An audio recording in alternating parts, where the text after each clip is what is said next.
नमस्कार प्रिय मित्रों, स्वागत है आप सभी का अपने चैनल कथा साहित्य दर्पण में। मित्रों, जैसा कि आप सभी लोग जानते हैं, इस समय हम लोग महादेवी वर्मा जी द्वारा लिखित उनका रेखा चित्र संग्रह मेरा परिवार के समस्त रेखा चित्रों का वाचन कर रहे हैं।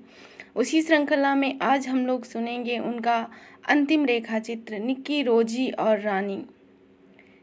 महादेवी वर्मा जी छायावाद की शक्ति कहलाती हैं और कवयित्री के साथ साथ उनका गद्य भी अद्वितीय है। ऐसी महान कवयित्री की महान रचना है मेरा परिवार। मेरा परिवार नाम उन्होंने आत्मीयता और अत्यंत प्रेम के कारण अपने द्वारा पाले गए पशु पक्षियों के परिवार को दिया है। उसमें उन्होंने कुल 9 रेखा चित्र संग्रहों का वर्णन किया है। उसी का आखिरी रेखा चित्र है जिसमें से उन्होंने 3 जानवरों का वर्णन किया है। तो आइए सुनते हैं उनका रेखा चित्र निक्की, रोजी और रानी। बाल्यकाल की स्मृतियों में अनुभूति की वैसी ही स्थिति रहती है जैसी भीगे वस्त्रों में जल की। वह प्रत्यक्ष नहीं दिखाई देता, किंतु वस्त्र के शीतल स्पर्श में उसकी उपस्थिति व्यक्त होती है। इन स्मृतियों में और भी विचित्रता है। समय के माप से वे जितनी दूर होती हैं, आत्मीयता के परिणाम में उतनी ही निकट आती हैं।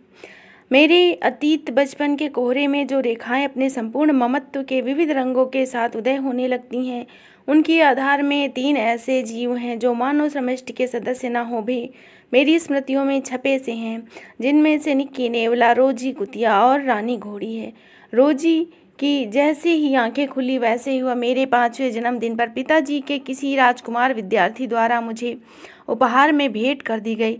स्वाभाविक ही था कि हम दोनों साथ ही बढ़ते। रोजी मेरे साथ दूध पीती, मेरे खटोले पर सोती, मेरी लकड़ी के घोड़े पर चढ़ती और घूमती, मेरे खेल कूद में साथ देती। वस्तुतः मेरे पशु प्रेम का आरंभ रोजी के साहचर्य से ही माना जाता है। रोजी सफ़ेद थी, किंतु उसके छोटे सुडौल कानों के कोने, पूंछ का सिरा, माथे का मध्य भाग और पंजे का अग्रांश कत्थई रंग का होने के कारण उसमें कत्थई किनारों वाली सफ़ेद साड़ी की सबल रंगीनी का आभास होता। वह छोटे तेज टेरियर जात की कुतिया थी और कुछ प्रकृति से और कुछ हमारे साहचर्य से स्वान दुर्लभ विशेषताएं उत्पन्न हो जाने के कारण उसे बच्चों के समान ही वात्सल्य मिलता। उस समय पिताजी इंदौर के डेली कॉलेज, जो राजकुमारों का विद्यालय था, कि वाइस प्रिंसिपल थे और हम सब छावनी में रहते थे, जहाँ दूर तक कोई बस्ती ही नहीं थी। हमें पढ़ाने वाले शिक्षक प्रातः और संध्या समय आते थे। इस प्रकार दोपहर का समय हमारे लिए अवकाश का समय था, जिसे हम अति व्यस्तता में बिताते थे। सबसे छोटा भाई तो हमारी व्यस्तता में साथ देने के लिए बहुत छोटा था, परंतु मैं, मुझसे छोटी बहन और उससे छोटा भाई दोपहर भर बया के घोंसले तोड़ते, बबूल की सूखी और बीजों के कारण बजने वाली छीमियों को बीनते घूमते। ग्रीष्म में जब हवा ठहर सी जाती है, वर्षा से जब वातावरण गलकर बरसने सा लगता है और शीत के समय जब जम सा जाता है, हमारी व्यस्तता एक सी रहती। घूमते घूमते थक जाने पर हमारा विश्रामालय एक आम के वृक्ष से घिरा हुआ सूखा पोखर था, जिसका ऊंचा कगार पेड़ों की छाया में 8-8 फुट ऊंची और खुली धूप में 5-6 फुट के गहरा था। कई आम के पेड़ों की शाखाएं लंबी नीची और सूखे पोखर पर झूलती सी रहती। सूखी पत्तियों के झड़ सूखी गहराई को कई फुट तक भर डाला। हम तीनों डाल पर बैठकर झूलते रहते या रॉबिन्स क्रूसो के समान अपने समतल समुद्र के गहरे टापू की सीमाएं नापते रहते। हमारे इस भ्रमण में रोजी निरंतर हमारा साथ देती। जब हम डाल पर बैठकर झूलते रहते, वह कगार के सिरे पर बैठ हमारे पैरों के नीचे बैठी कूदने के आदेश के लिए आतुर रहती। जब हम पोखर की परिक्रमा करते, वह हमारे आगे आगे मानो राह दिखाने के लिए चलती। गर्मी के दिनों में आम के पेड़ों से छोटी बड़ी अंबिया हवा के झोंके से नीचे गिरती रहती। उनके गिरने के स्वर के साथ रोजी सूखे पोखर में कूदती और पत्तियों के सरसराहट भरे समुद्र में उसे खोज लाती। कच्ची कैरी की चेपी लग जाने से बेचारी का गुलाबी मुंह धबीला हो जाता, परंतु वह इस कार्य से विरत न होती। दोपहर को पिताजी कॉलेज में रहते, माँ घर के कार्यों में, वह छोटे भाई की देखभाल में व्यस्त रहती। रामा बाजार चला जाता। कल्लू की माँ या तो सोती या मांझ कर बर्तन चमकाने में दत्तचित्त रहती। वे सब समझते कि हम लोग या तो अपने कमरे में सो रहे हैं या फिर पढ़ रहे हैं, पर हम कुछ ऊंची खिड़की की राह से रोजी को उतार देते और फिर एक एक करके तीनों बाहर बगीचे में उतरकर करौंदे की झाड़ियों में छिपते छिपते अपने उसी सोने मुक्ति लोक में पहुंच जाते, जहां से तीनों किसी कमरे को छोड़ने की शंका से रहित रहता, क्योंकि वह बिस्कुट, बर्फी, पेड़ा आदि किसी उच्चोट के लोभ में मुखबिर बन सकता था। परिणामतः तीनों का जाना अनिवार्य था। रोजी भी हमारे निर्बाध संप्रदाय में दीक्षित हो चुकी थी, अतः वह भी साथ आती। हमारे अभियान के सदस्य के रहस्य को वह इतना अधिक समझ गई थी कि दोपहर होते ही खिड़की से कूदने को आकुर होने लगती। ऐसे ही स्वच्छंद वातावरण के उपरांत हम आम की डाल पर झूल झूल कर अपने संग्रहालय का निरीक्षण करते। तब एक आम गिरने के बाद शब्द हुआ, रोजी नीचे कूदी। कुछ देर तक वह पत्तियों में न जाने क्या खोजती रही। फिर हमें आश्चर्य से देखा, वह किसी को मुंह में दबाए हुए ऊपर आ रही थी। वस्तुतः उस सूखे पोखर के नीचे कगार में बिल बनाकर किसी नकुल दंपति ने प्रजापति के कार्य में सक्रिय सहयोग देना आरंभ किया था। उस नकुल सृष्टि का कोई लघु परंतु हमारे ही समान अराजकतावादी सदस्य अपने सृजनकर्ताओं की दृष्टि बचाकर सूखी पत्तियों के समुद्र में ऊपर तैर आया था। पत्तियों से छोटा मुंह निकालकर उसने जैसे ही बाहर के संसार पर विस्मित दृष्टि डाली, वैसे ही अपने को रोजी के छोटे और अंधेरे मुख में पाया। निरंतर बिना दांत चुभाए कच्ची अंबियां लाते लाते रोजी इतनी अभ्यस्त हो गई थी कि उस कुलबुलाते जीव को भी सुरक्षित हम तक ले आई। आकार में वह गिलहरी से बड़ा न था, पर आकृति में स्पष्ट अंतर था। भूरा चमकीला रंग, कत्थई आंखें, नर्म पंजे, गुलाबी नन्हा मुंह, रों में छिपे नन्हे पैर, सीपियों से कान, सब कुछ देख हमें वह जीवित खिलौना सा जान पड़ा। रोजी ने उसे हौले से पकड़ा था, परंतु बचने के संघर्ष में उसने कुछ खरोंचें लगा ली थी। चोट से अधिक भय से वह निश्चेष्ट था। उसे पाकर हम सब इतने प्रसन्न हुए कि अपने घोंसले, चिकने पत्थर, जंगली कनेर के फूल आदि का विचित्र संग्रहालय छोड़ उसके लिए हुए दौड़े दौड़े घर आए। हमारे बेचारे नकुल शिशु से बड़ी सहानुभूति हुई। सभी को छोटे से बिल में रात दिन पड़े रहने पर माता पिता के सामने बैठे रहने में जो कष्ट बच्चों को हो सकता है, उसका हम अनुमान कर सकते हैं। यदि ऐसे छोटे से कमरे में हमें सामने बैठाकर बाबूजी दिन रात पढ़ाते रहें और माँ सिलाई बुनाई में लगी रहें, तो हमारा क्या हाल होगा। ऐसा ही कोई अप्रिय स्थिति इसको रही होगी, नहीं तो यह बिल से क्यों भागता। अतः नकुल शिशु के बिल में और बिलवासी माता पिता की खोज में हम अनिच्छापूर्वक गए और खोज में असफल हो निराश से अधिक प्रसन्न होकर लौटे। अब तो उस लघु प्राणी का हमारे अतिरिक्त कोई आश्रय नहीं था। प्रसन्नतापूर्वक हमने अपने खिलौने के छोटे बक्से को खाली कर उसने रुई और रेशमी रुमाल बिछाया और बहुत अनुनय विनय कर उसके सब आदेशों को मानने का वचन दे रामा को उसको रुई की बत्ती से दूध पिलाने के लिए राजी कर लिया। जब रामा की सतर्क देख रेख में वह कुछ दिनों में स्वस्थ और हष्ट पुष्ट हो समझदार साथी हो गया, तब हम रामा को दिए वचन को भूल गए और फिर अराजकतावादी हो गए।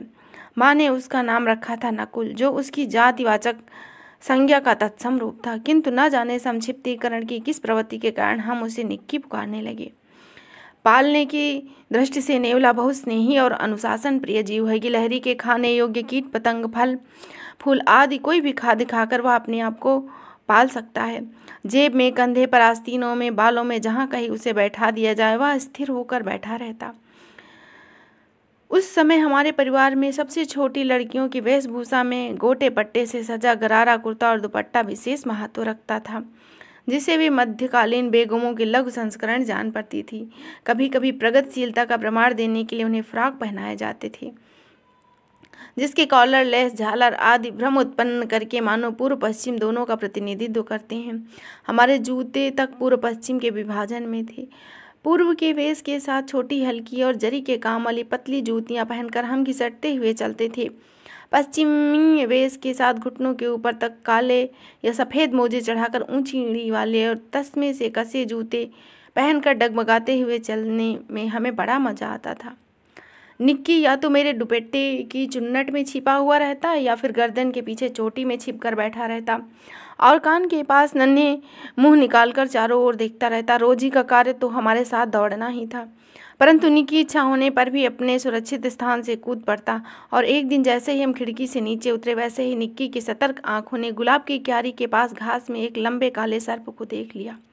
वह कूदकर उसके पास पहुंचा। हमने आश्चर्य से देखा, निक्की पिछले पैरों पर खड़ा होकर सांप को मानो चुनौती दे रहा है। सांप भी हवा में आधा उठकर फुफकार रहा था। निक्की ने सांप को मार डाला समझकर हम सब चीखने पुकारने और सांप को पत्थर मारने लगे। यदि हमारा कोलाहल सुनकर रामा ना आता तो परिणाम कुछ दुखद भी हो सकता था। उस दिन प्रथम बार हमें ज्ञात हुआ कि हमारा बलिष्ठ भरका निक्की कई फुट लंबे सांप से लड़ सकता है।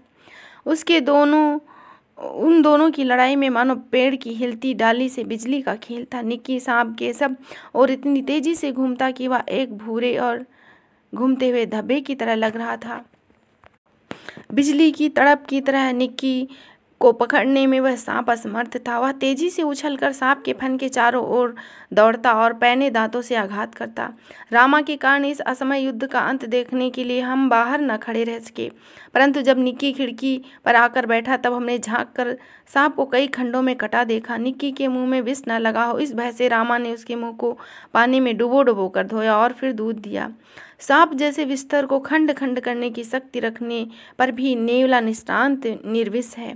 जीव जगत में जो निर्विष है वह विष से मर जाता है, और जिससे अधिक मारक विष है वह कम मारने वालों को परास्त कर देता है। नेवला सांप की तुलना में बहुत कोमल और हल्का होता है। यदि सांप चाहे तो उसे अपनी कुंडली में लपेटकर चूर चूर कर डाले, फण से फुफकार से मूर्छित कर दे, पर नेवले की फूल से हल्के और बिजली के समान गति से वह परास्त हो जाता है। न व्यूह रचना का अवकाश देता है और न ही उसको अपने लाघव को दिखाने का अवसर। इसी बीच बाबूजी ने मुझे शहर के मिशन स्कूल में भर्ती कराने का निश्चय किया। इस योजना से तो हमारा समस्त कार्यक्रम ध्वस्त होने लगा, और एक दिन गाड़ी में पुस्तक और शिकरम लेकर हम लोग जाने को निकल पड़े। निक्की सदा के समान मेरे साथ था, परंतु बाबूजी के आदेश से उसे घर पर छोड़ना आवश्यक हो गया। मिशन स्कूल पहुंचकर देखा कि वह शिकरम की छत पर बैठकर वहां पहुंच गया है। फिर तो उसे कपड़ों में छिपाकर भीतर ले जाने में मुझे सफलता मिल गई, परंतु कक्षा में उसे मेरे पास देखकर कोहराम मच गया। उस स्थिति में मुझे अवाक रहना पड़ा। कुछ बच्चे she has a bought a repel throw it away आदि कहकर सिस्टर तथा सहपाठिनियाँ चिल्लाने पुकारने लगी, और मैं उसका अर्थ न समझ पाई, पर मुझे यह लग रहा था कि वह लोग निक्की को कुछ अपमानजनक कह रही हैं। मैंने कुछ अप्रसन्न होकर बार बार कहा, यह मेरा निक्की है, किसी को नहीं काटता, परंतु उसके साथ बैठने को कोई राजी नहीं हुआ।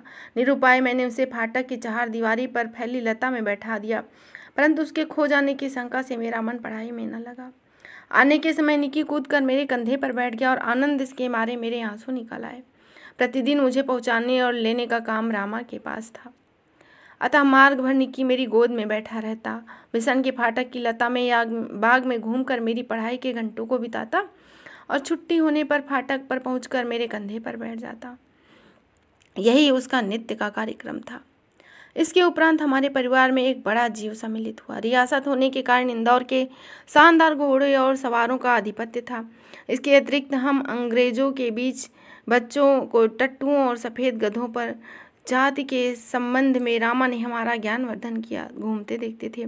रामा की कहानियों में तो राजा अपराधियों की गधे पर चढ़ाकर देश निकाला देता थे। इन गधों पर बैठकर प्रसन्नतापूर्वक घूमते देख मुझे विश्वास न हुआ।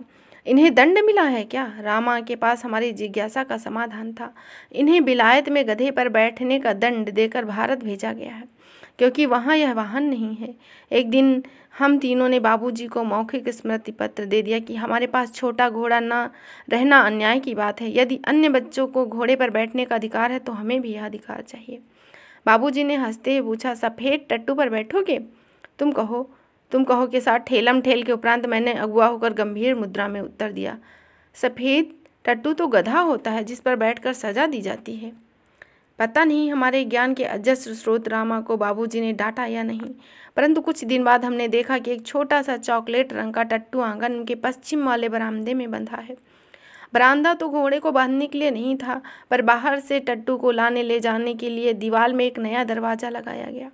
उसकी मालिश करने के लिए छुट्टन नामक एक सहीस रखा गया। अब तो हम उसे छोटे से टट्टू से बहुत प्रभावित और आतंकित हुए। हमारे तथा हमारे अन्य साथी जीवों के लिए न मकान में कोई परिवर्तन हुआ, ना ही कोई विशेष नौकर रखा गया। रामा को तो नौकर कहा नहीं जा सकता, क्योंकि वह तो डांटने फटकारने के अतिरिक्त हमारे कान भी खींचता था और हमारी खिड़की तक दरवाज़ों में परिवर्तित न हो सकी, जिससे हम रोजी और निक्की के साथ कूदने के कष्ट से मुक्त हो जाते। बाबूजी ने यह सुनकर कि वह टट्टू हमारी सवारी के लिए आया है, सब बहुत ही प्रसन्न हुए। 5 दिन उससे रुष्ट और प्रसन्न रहे, परंतु अंत में हमारी उसकी मित्रता हो गई।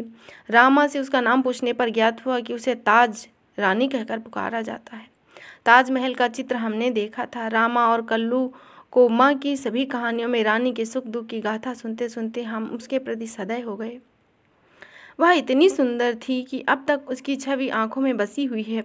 हल्का चॉकलेटी चमकदार रंग जिस पर दृष्टि फिसल जाती थी, कान खड़े छोटे, बीच माथे पर झूलता अयाल का गुच्छा, बड़ी काली स्वच्छ और पारदर्शी चमकीली आंखें, लाल नथुने जिन्हें फुला फुला कर वह चारों ओर की गंध लेती थी। ऊंचाई के अनुपात में पीठ अधिक चौड़ी थी, सुडौल मजबूत पैर, सघन मूछ जो मक्खियों को उड़ाने के लिए थी। परंतु इतने दीर्घ काल में के उपरांत भी स्मृति पर वे रेखाएं ऐसी उभरती हैं जैसे किसी अदृश्य स्याही में लिखे गए अग्नि अक्षर।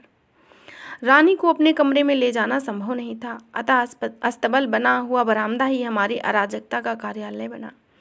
बरामदा घोड़ा को बांधने के लिए तो था नहीं, अतः उसकी दीवार में एक खुली अलमारी और कई आले और ताखे थे जिसमें हम स्वेच्छा से अपने खिलौने रख देते थे।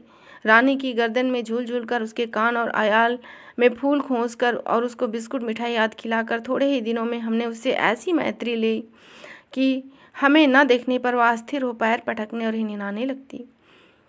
बाहर के चबूतरे पर खड़ी होकर हम बारी बारी से रानी पर आरूढ़ होते और छुट्टन साथ दौड़ता हुआ हमें घुमाता। सवेरे भाई बहन घूमते और स्कूल लौटने पर तीसरे पहर या संध्या के समय मेरे साथ वह कार्यक्रम दोहराया जाता।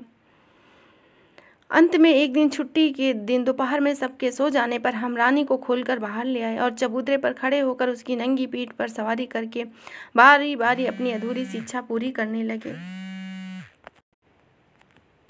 यह स्वाभाविक ही था कि ताज रानी हमारी अराजक प्रवृत्तियों से प्रभावित हो जाती। वास्तव में बालकों में चेतना से विभिन्न स्तरों का बोध न होकर सामान्यतः पशुओं में होता है। रानी की पूंछ से झूलने लगता, रोजी इच्छा अनुसार उसकी गर्दन पर चढ़ती और उठती बैठती, नीचे कूदती, मानो मयूर सिंहासन पर आसीन हो। उसकी नंगी पीठ पर अयाल पकड़कर बैठने वालों को वह दुखी चाल से इधर उधर घुमाकर संतुष्ट कर देती। परंतु एक बार मेरे बैठ जाने पर भाई ने अपने हाथ की पतली संटी उसके पैर में मार दी।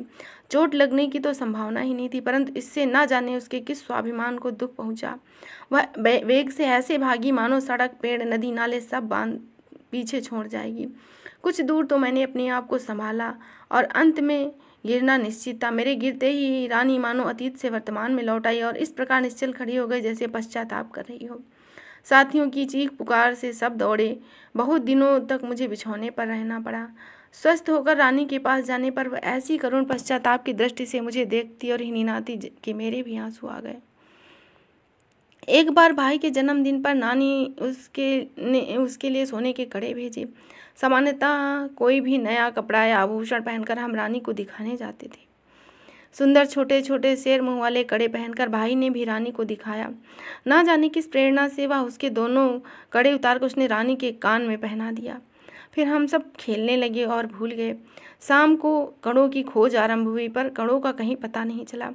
रानी ने अपने कोने को खुरों से खोदा और हिनहिनाती रही। अंत में बाबूजी का ध्यान उसकी ओर गया और उसने छुट्टन को कोने की मिट्टी हटाने का आदेश दिया।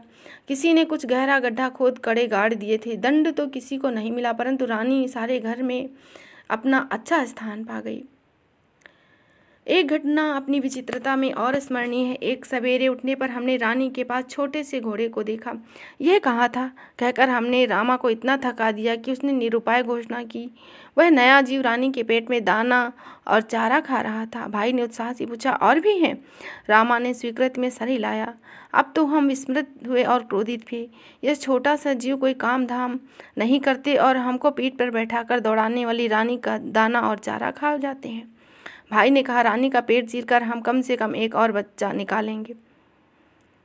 प्रस्ताव मुझे भी उचित जान पड़ा और जब एक दोपहर को कहीं से शाह काटने वाला चाकू आया तो मेरे साहस ने उत्तर दे दिया। एक और समस्या थी। समस्या की ओर हमारा ध्यान गया। आखिर हम रानी का पेट सिएंगे कैसे? माँ की महीन सुई से तो सीना असंभव था। टाट सीने का बड़ा सूजा रामा अपनी कोठरी में रखता था, जहाँ हमारी पहुँच नहीं थी। कुछ दिनों के उपरांत रानी का अश्व शिशु कुछ बड़ा होकर दौड़ने लगा। तब हमें अपना क्रोध स्मरण न रहा और न ही प्रस्ताव। अचानक हमारे अराजक राज्य की क्रांति पर बवंडर बह गया। हमें समझदारों के देश में निर्वासित होना पड़ा। अवकाश के दिनों में जब हम घर लौटे तो निक्की मर चुका था। रानी और उसका बच्चा पवन किसी को दे दिया गया था। केवल दुर्बल, अकेली और खोई सी रोजी हमारे पैरों से लिपट कर कूं कूं करने लगी। तो इस तरह आप लोगों ने सुना महादेवी वर्मा जी के द्वारा लिखा